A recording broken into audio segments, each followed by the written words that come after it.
Hello everybody from YOTube. So here, India is blessed with many eye surgeons. Great surgeons account for a small proportion of this. Being great surgically and medically is okay, but having a smart business and administrative mind is quite a big rarity. So we have today with us Dr. Mahipal Sachdev, the chairman and the medical director of Center for Sight Group of Eye Hospitals. Welcome, sir, to YouTube. My pleasure. So we'll be doing an interview today with Dr. Mahipal, the entrepreneur and the clinician. So you were in a very comfortable position in the premier ophthalmic center of the country, that is AIMS. So what made you choose private practice? Well, in the first instance, I wish to give my regards to all the budding young ophthalmologists, and I feel that Indian ophthalmology is going to have a bright future because I can see a spark in a lot of young ophthalmologists to do well and to excel. Coming to the question as to my wanting to leave AIMS and start private practice, in the first instance, what I will say is that whenever you are to be successful, you need to do something more than what is the normal. And what I often say is that if you are in your comfort zone, you will not achieve anything. AIMS obviously offered me a comfort zone. I was a faculty and was doing pretty well, and I was the youngest person to have been selected as a faculty in AIMS. Over time, I could have become possibly the chief or maybe the director of AIMS, etc. But the beckoning, the call was there to create something. I wouldn't say that I wanted to go out in private practice and earn money. That really was never my foremost thought process, nor is it even today. The idea was to create an institution, to create something in the private setup in this part of the country, which will be recognized as the gold standard and the leading eye care provider in this part of the country. The issue was to try and leave behind a legacy. All of us are perishable commodities. We have our lifespan, and if we achieve something in the lifespan, that is something that obviously lives much beyond your life. So that was the reason to try and do much more. And obviously, despite being in AIMS, there is always the pulls and pressures of the Indian crab mentality of people not wanting the other person to grow. And that's where I wanted to break free and wanted to do much more than what I could possibly have done in a secured, comfortable job of a faculty in All India Institute of Medical Sciences. Thank you, sir. So, during your initial practice, you must have had a lot of struggles with patients, with the number of patients, with everything from finances to everything to setting up. I think you started here at Safdarjung Enclave, first center.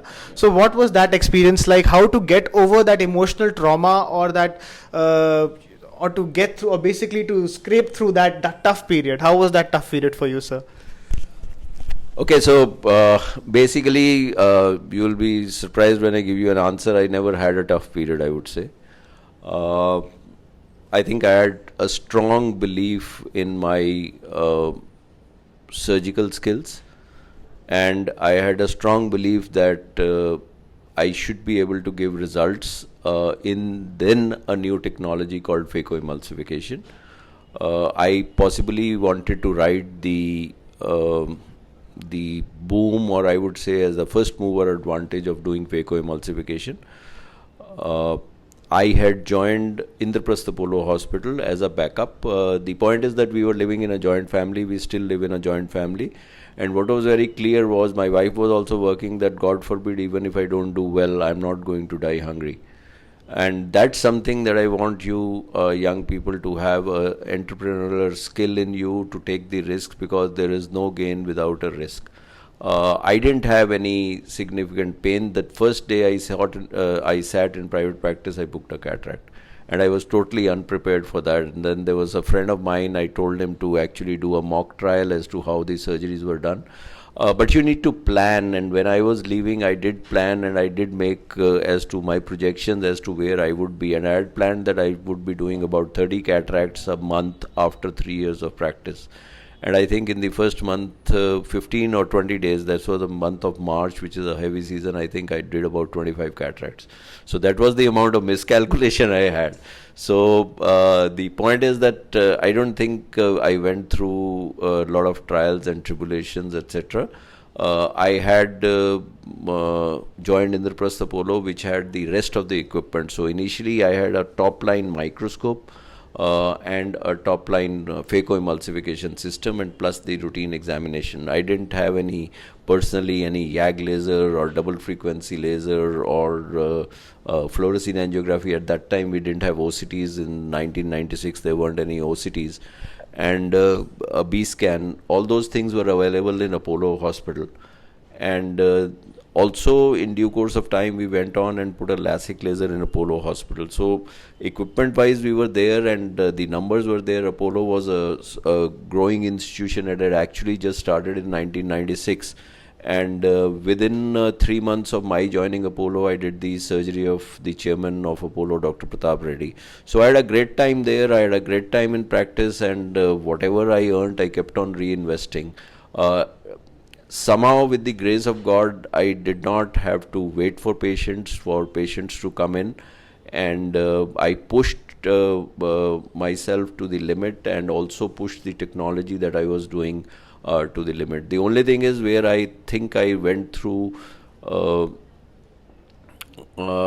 time where I had to overwork was that I had left AIMS. I just completed my book on phacoemulsification, which I completed in about 50 days flat, and that was the first book on phacoemulsification. And then I had also become the chairman of the scientific committee of All India Ophthalmological Society. And then I had to organize the All India Ophthalmological Society in Delhi in 1997. So everything came together. I didn't have a backup like I have today with more than 1,000 staff in Center for Sight. So we were a very lean and mean machine of about 5, 6, 7 people who were working in Center for Sight. So becoming chairman scientific committee with no internets at that time, no WhatsApp, no emails, etc. So you had to send letters as hard postage to people regarding the scientific program, and I wanted to do a good job as chairman scientific committee, and also the chief organizing secretary for the AIOS. So all these things, starting practice, doing chairman scientific committee as also the organizing committee, all of that came together. So that was something which actually tested me out, and though I had to work a lot, but I think with the grace of God and hard work, we were able to execute everything successfully. So how did you, was there a way to target the market or the patients? Okay, so the first thing is that whenever you're going into practice or whatever you have to achieve, you need to, I would say, have a USP, that is a unique selling proposition. You need to be different from others. You should not be a Me Too product, because there are a lot many ophthalmologists that are there who have a reputation, etc. The important thing is that you should offer something new to somebody, and what I offered at that time was topical phacoemulsification, and also in due course of time LASIK laser. So these were two of my strong points. I used to do a lot of corneal grafts also at that particular time, so this is what we were looking at. And right from the beginning, I strengthened myself by having a retina associate, and then subsequently glaucoma associates and things like that. So was offering everything in due course of time that would be available or what a patient would require in ophthalmology. The first thing that you need to do is that you need to be very clear as to how you are going to do a practice. And I was very clear that my practice or when we grow into an institution would be to have cutting edge technology. So therefore I have focused a lot on technology. The second important thing that was there was that you should be considered the last word in that particular super specialization. So always super specialize if you are to be in a metro. If you are going to be in a smaller town or a smaller city, then just being an ophthalmologist who is able to do a lot of things would take you to success, because the number of ophthalmologists in a small town or a small city would be much less. Vis-a-vis promotion, I think the best form of promotion that has paid me was that I have done live surgeries on phacoemulsification in almost every nook and corner of the country. And obviously that was a technique that people were not exposed to, and therefore first thing that came was the ophthalmologist wanting the surgeries of their relatives and friends and of themselves. So that is something which that was a big booster, and I would say even the surgery that I did of Dr. Pratap Reddy, him having his entire retinue of doctors, or he could have gone abroad, but he put his faith in me in ophthalmology. And I still remember when he was being operated in Indraprastha Apollo Hospital, there were 100 people standing outside the OR, the entire big staff of Apollo and things like that. So that actually created a kind of a wave and a ripple, and therefore I started getting a lot of referrals. I think that was the thing that really put me on. And then I think you need to, they say that if you are showing your hand in a dark room, nobody is going to see that.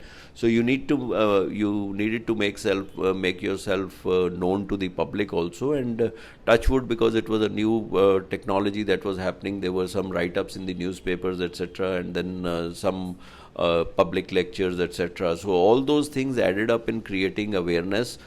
First within ophthalmologists, the second within the medical community of general practitioners, opticians, and third was within the general public. So overall, I think all in all, we got associated to be known, to be tech savvy, to have giving good results, and to have the latest cutting edge technology. So since you were talking about having cutting edge latest technology, as you had said, you're one of the pioneers of phacoemulsification of the country. Even you started with the latest femtosecond laser assisted cataract surgery, even SMILE as well. And many people are even still against the technology, as at the time when they were against phaco when you started it. So what message would you like to give to the young ophthalmologists regarding keeping up pace with technology, and how to be different and accept change of the current things that are going on in diagnosis and management of various eye problems? So I think whenever a new technology comes, I'll answer your first question. Whenever a new technology comes, there is this very small people of whom you call as the innovators. And then you have the next batch that is a little larger, that is called as the early adapters. And whenever you have the innovators and the early adapters, there are going to be naysayers. Naysayers just for the fact that they are not stepping out of their comfort zone to look at a new technology. Naysayers because they feel that, well, we are getting results with the present technology, and they don't know what better technology or what better things could be. It's more like bandar kya jane adrak ka sawar type of a thing, that they really don't know as to what this technology is going to deliver. And it's just a mindset of being anti-change. Change, I think, is the only constant that is there in life, and you need to change yourself and evolve with technology that is there. You need to be very sure, and you need to do your homework, and also I would say your gut feeling also plays an important role, whether this technology is going to be something that is going to benefit the patient in the end. Anything that reduces the convalescence of the patient, anything that gives better results, anything that is less traumatic to the patient, anything that like you can do under topical and take away the injections or take away bandages, etc. Don't trivialize such things. Actually, there were people who would trivialize at that particular moment that why would a patient need early rehabilitation? Why do you want to do a topical surgery? It's a gimmick, etc., etc. But no, the patient demands that. A patient is much more comfortable doing those things, and therefore the difference between you and the others becomes very stark. Okay, so what is important is that it is good to have naysayers, and whenever an annihilation of these naysayers have to happen, is that the technology should be showing definite advantages over the rest of the technology, and that is where your acumen, your scientific skill and your scientific acumen would come into play, that you have to differentiate the wheat from the chaff. That means that you have to differentiate that this technology is going to work, and then you press it full throttle. Then there are no ifs and buts. There is nothing like maybe, maybe not. If you are sure that this technology is going to work, go 110% for it. And that is very, very important for you to excel anything in life. Just pick up a small thing and be the master of that, because that particular thing will take you miles. Just be the best. And I think you were talking about femtocataract and SMILE. I think Again, ophthalmology as life is a treadmill. You have to keep running to be even where you are. And whenever new things have come, I have actually lapped it up. At times, I have even given a premium price to get in technology because it's where I feel it's going to work and to be the first mover. There is always an advantage of being a first mover. At times, if you are too early, it could be a disadvantage because it does not click. But when the there's something called as a tipping point. So when the tipping point comes, you would see that there is an explosion in that technology. Everybody will come in. So you have first a few people going in, then you have early adapters, and then suddenly you have a tipping point. The same happened in femtoLASIK. There were just a few of us who got. I was the first to put a femtoLASIK in the entire Southeast Asia, and then it trickled down, and then there were 4, 5, 3, 4, 5. Similarly, like for in Delhi, I was the only person having Smile. Then came to All India, and all of a sudden, then you have the next batch of people coming in. So same thing happened in femtoLASIK. That suddenly, as the prices of technology dropped, which obviously all technologies have to go south. There were 10-15 people who suddenly put the femtoLASIK. So there were more people now talking about femtoLASIK. But since I was an early innovator and an earlier pioneer in that technology, obviously I got a head start. And then as people keep on recognizing, they would recognize that, well, you have been talking about this technology much earlier than anybody else. So same thing is about Smile. See, what happens is technically, if there is a surgery which is better than the other surgery, and you do not have that surgical equipment with you to do that surgery, you would obviously, to protect your home turf of your patients, you would obviously badmouth that technology, or you say that this does not give any advantage, which I think is a very short and a myopic view. It's just self-preservatory. You don't have to be self-preservative. You have to actually go out and conquer the world. That's what I feel. So therefore, one needs to be sure that if a technology is working, you need to be getting it, rather than just saying that no, this technology is not going. Whenever the sun comes out, it comes out for everybody. You just can't hide it that no, just now it's dark and things like that, because the patient will appreciate it, the patient will accept it, and you will be left with no other alternative but to be a late starter in a particular technology. So move ahead wherever fundamental rules of medicine, wherever the incision is small, the outcomes are better, the discomfort to the patient is less. The same thing happened in phaco, the same thing is going to happen in Smile. Wherever there is precision, wherever there is more accuracy, wherever the results are the same in even a person who is starting a surgery and a person who is a known person, a person who has had a lot of experience with that, those technologies. So whenever you have something which is semi-robotic or something that is computer controlled, which is giving results bang on the way you want, that's going to obviously deliver. But you have to look at value proposition as to the cost effective, and that's where sometimes we get hurt, because the delta or the price increase that is there for a new technology in US is a fraction of the, say for example, if we're going to a femto, normally a cataract surgery in US would cost $2,000-3,000 dollars, but if you're adding on a femto, you could add it at about maybe $700 or something, which is a fraction of the delta is a fraction of the total cataract package. But when you come in India, like if we were doing at that particular time, 5-6 years ago, 7 years ago, when we introduced femto cataract, at that time, I used to do a cataract surgery at I think about 45,000, and the delta was 50,000. So the delta was like 100%, more than 100%. So that was bad pricing by the company who told us, everybody, that you should keep a delta of 50,000. The day you bring down the prices to levels which are acceptable, your numbers just grow. So, and plus there is the additional inflection point that's happening over time. So you need to be price sensitive at times, and sometimes the West reduplication does not happen in India, because India has the developing country kind of a nature, and it's not a developed country. So all in all, I would say is technology is something that I think has been a very, very significant stepping stone in center for sight, the evolution of center for sight.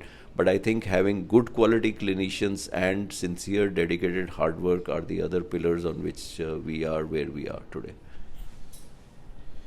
Sir, nowadays, as you had said, the cost of machines is quite high and you need to bring them down. Till that time, if somebody, a young ophthalmologist is starting his or her own private setup now, what is the basics machines that you would invest in and that you can say this is definitely required no matter what? See, there are several ways to go about doing a practice. Now, again, what I'm going to say may sound a little like an antithesis, but what I personally feel that there isn't a rainbow at the end of the road or at the end of in healthcare anymore. Healthcare today is one of the specialities which is going to come under price controls, in which there's going to be a constant struggle in the prices trying to be coming down and new technology coming in at a very high expense. So at the end of the day, what is happening today for a young guy is that he or she is earning to make money for the companies to buy new technology. You don't have, let's just compare the maximum value creation that has happened today in healthcare. I would say in healthcare, I'm talking about the service industry. Maybe Indraprastha Apollo Hospital, and I think their valuation today would be below 20,000 crores. So there's only possibly one or two unicorns in the service industry, and you have a Paytm, or you have a Baiju, or you have an Ola, or you have all these. You have so many. You have a Flipkart and a Snapdeal, etc. Now they if they had they obviously work, and we also work very hard, and they have intelligence and we also have intelligence. It's the cream of people who go into medicine. The value creation is not there in healthcare, and the ophthalmologist or the doctors are still not aware that there is something called as value creation. What they are just wanting to create is a little wealth, which is on a recurrent yearly basis, but not a value creation. So I personally feel that the ideas are not disruptive enough in healthcare as a service industry, and it may not be the brilliant or the brightest idea to keep on investing in technology until, of course, you have a grand vision of reaching a particular thing. And today's world, I think money power is also going to be something very, very important. So it's typical of ophthalmologists still to want to start their own practice. Which I don't know why, because earlier it was you could take a torch and you could have a loop, or you could have something, a Bynamag, etc., and start a practice in ophthalmology, which is not the case. When you were doing a cardiac surgery or a neurosurgery, or you were wanting to do intensive care, etc., you needed a backup of a bigger hospital. So none of these guys actually thought of starting their own practices, but to go there and to, if you go into an institutional practice and let somebody else invest money into the technology, etc. I think things are going to change. It is going to be, if you have to have a decent, nice setup in ophthalmology, you would need at least about 7 to 10 crores of investment, which is not something which is easy to come. Plus the area, etc., that you need for the work would be at least 10 to 12,000 square feet. So those are the kind of so what actually we say is that the barrier to entry is increasing. With every passing year, the barrier to entry for a person to set up a practice which can compete with already established practices or already established institution is going to go up. So is it a wise enough thing for you to keep on investing on these things? And none of us have any class of management or finance in our MBBS or MD curriculum. We don't even understand what a YOSI is, return on capital, return on investment, what is EBITDA, what is valuation. So those kind of things you need to get into, and you need to kind of see whether just because other people used to put up their own practices, as a young person you need to put up your own practice. So that is one part which is more abstract that I have talked about, I would say. But in case you want to do into practice, I think there are bare minimum necessities. You need to have a good microscope, you need to have a good phaco machine, you need to have a good OR with good sterilization, etc. Good slit lamp, you need to have the tonometers, you need to have autorefs, you need to have IOL master equivalent of that, or Lenstar, whatever you want for that particular purpose. And what is also important is that you need paramedical help. Okay, apart from that, what is an OCT today? A field analyzer is also something which is very important. There are people who actually like rent on wheels. They would get you a YAG laser and then when required, or a double frequency laser. So those kind of things can come on. A fundus camera today, fluorescein angiography has dipped down slightly as regards the number of procedures that's going to be done, but fundus camera or fluorescein angiography is important, but it is not giving you the best return. The best return on equipment that comes is a phaco, the microscope, obviously your OPD, and in diagnostics it's the OCT and the field analyzer. So, would you say something regarding for young ophthalmologists? It's better now to settle in a small city or a big metro town like Delhi? A big metro town where there are a lot of ophthalmologists is going to take you longer. It's going to be more painful. And I don't know, I don't see anything very significant in technology that a new person can put up which others don't have in a metro. So, best is to go to a slightly underserved area. If you can go, the only problem that happens in India is that your children, your wife, etc., whether she's going to get a good job, your children, whether they're going to get good schooling, the quality of life that is there, and the value of life that is there, that one needs to look at. But yes, from a pure perspective of starting a practice and being successful, it may be better to move slightly peripherally, because everyone wants to get attracted towards the metro. In Delhi, I think there would be close to about 2,000 ophthalmologists, and that's not a great figure to be. So, if you even go to, say, Faridabad, or you go to Palwal, or you go to Rewari, etc., so you will get the patients there, and that is where the teeming millions are, and that is where the ratio would be in favor of the ophthalmologist. The entire the fulcrum would shift totally towards the ophthalmologist, because then even the normal work that a person is doing, even if you are not doing super specialty or very high cutting edge technology work, you can refer that to somebody else.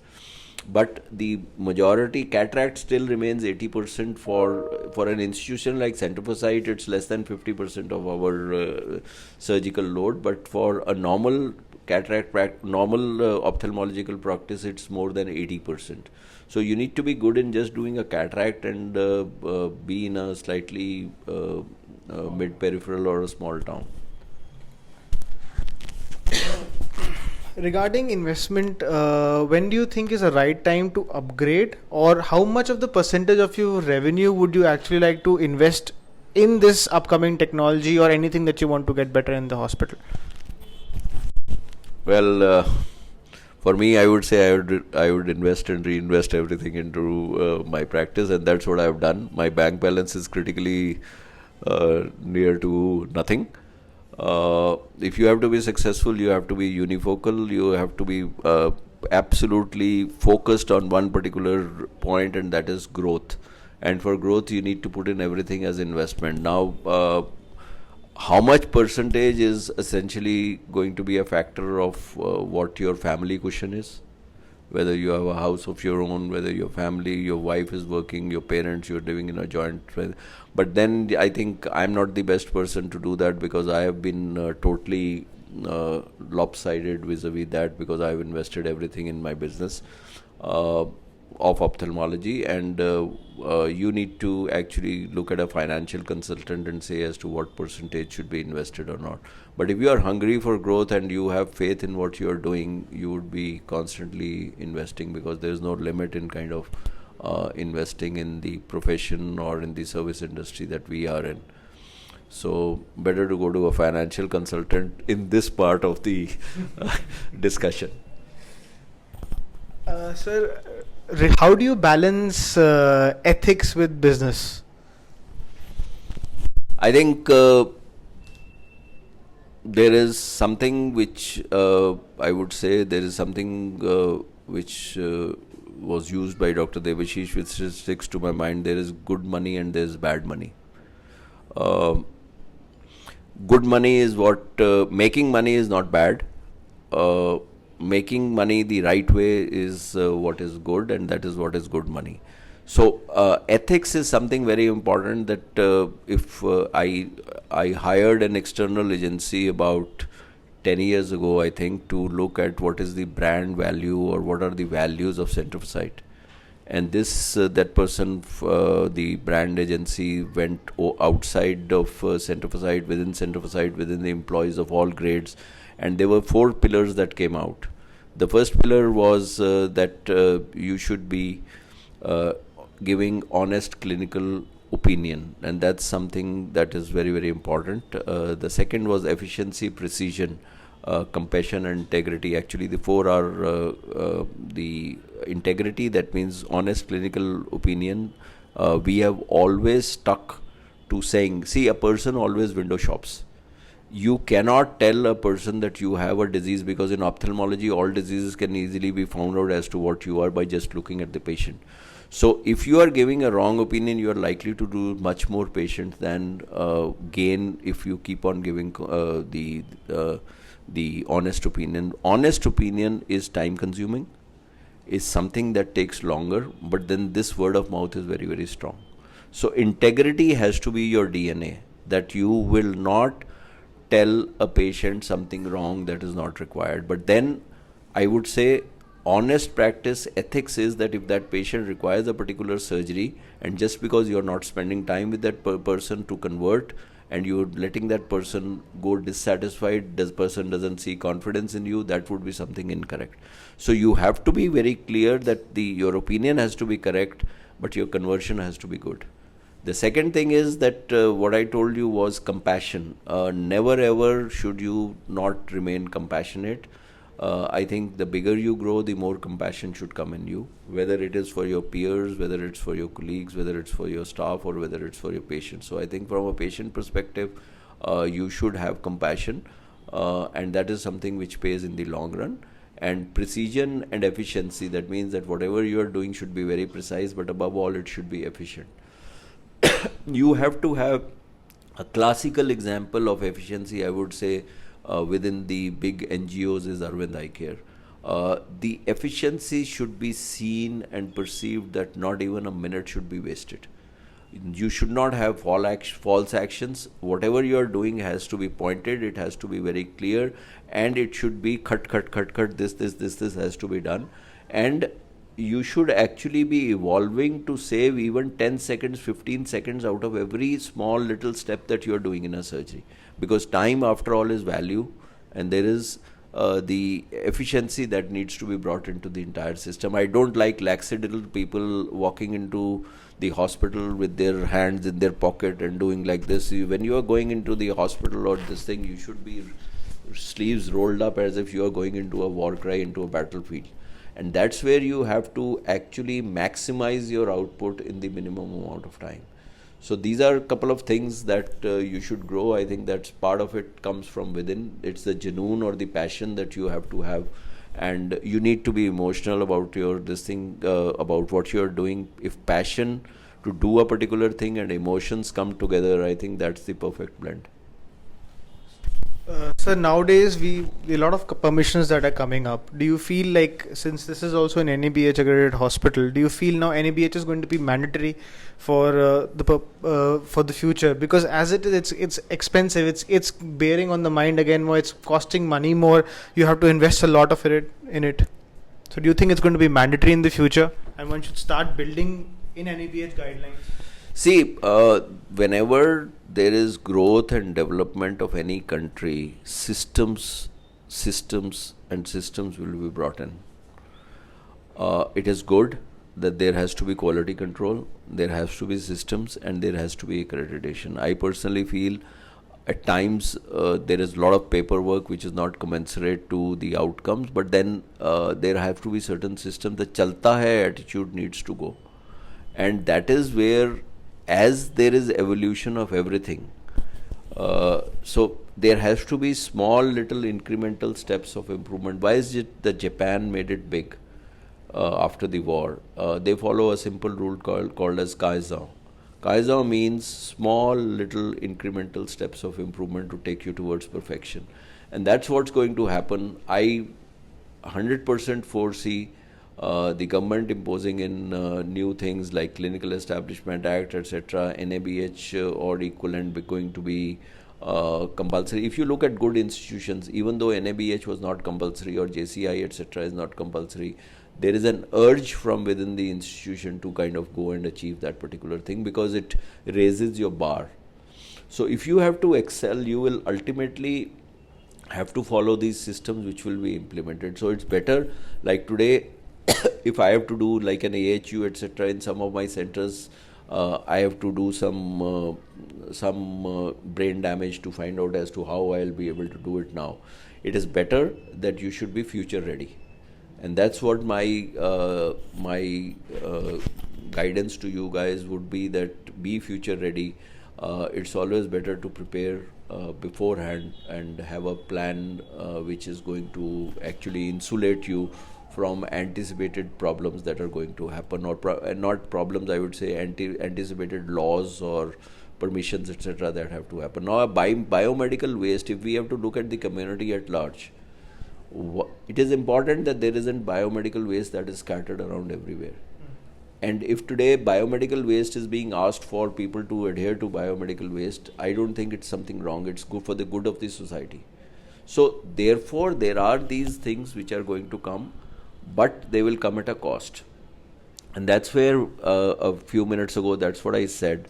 Are we in the profession where we will be able to survive the onslaught of new technology coming in and we wanting to buy the new technology and the regulatory things that are going to come in? So ultimately, the problem in India is that they still want in India for us to deliver quality healthcare or quality eye care at a fraction of the prices of the developed countries, but follow the same systems as that of our developed countries. So that's where the big mismatch is. So you have to evolve to find out ways and means by which you can cut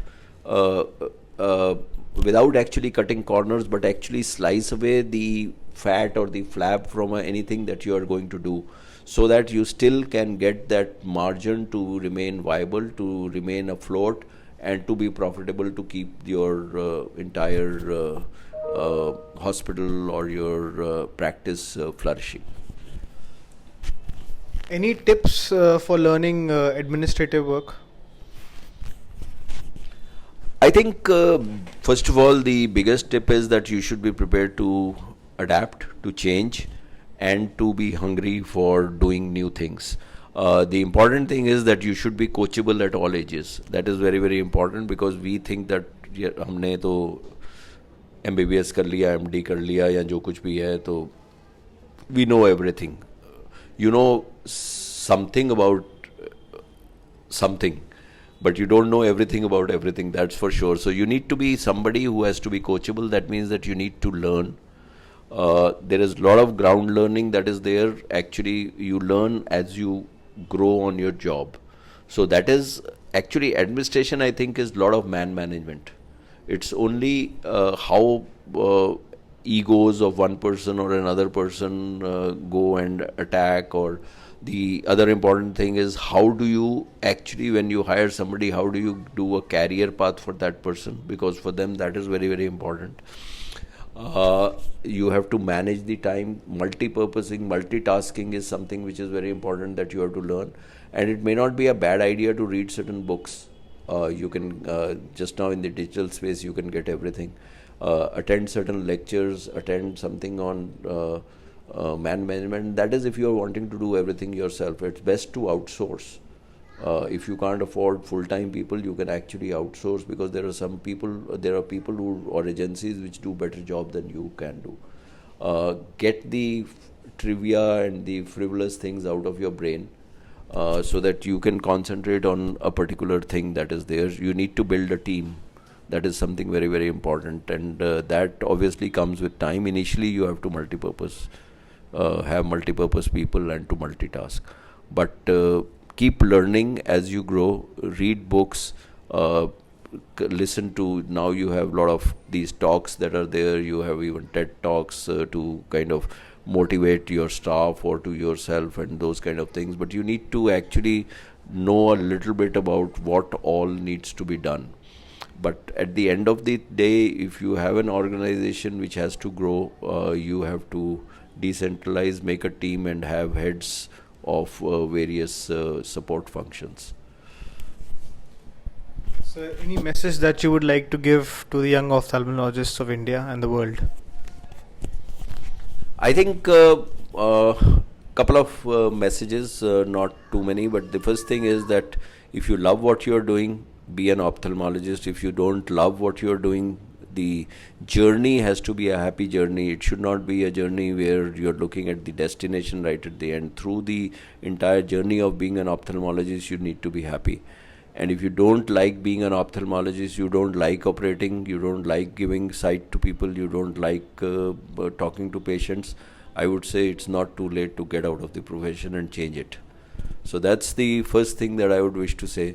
The second thing that I would wish to say is, which my daughter puts on her computer, is be hungry, be crazy. So I think you need to be hungry for growth, and you need to be taking the risks. Without risk, there are no pains, no gains are there without this thing. And the most important thing that I would wish to say is, be honest, be dedicated. You are in this game for the long term, not for short term gains. So you need to be very, very honest, very, very ethical in what you are doing. But there are no free lunches in life. You have to be really working very hard. And always scratch your own itch. You should always have an itch to do something more. Be a strong academician, be a strong clinician, be good at writing, be good at mentoring people, and be good at surgical skills. You should work in the experimental OT, you should work there and hone your skills to be able to get the deliverables that the patient wants. So all in all, I would say these are a couple of things that I would wish you to do. And I think you have the world to conquer, and let your dreams soar and be successful. God bless. Thank you so much.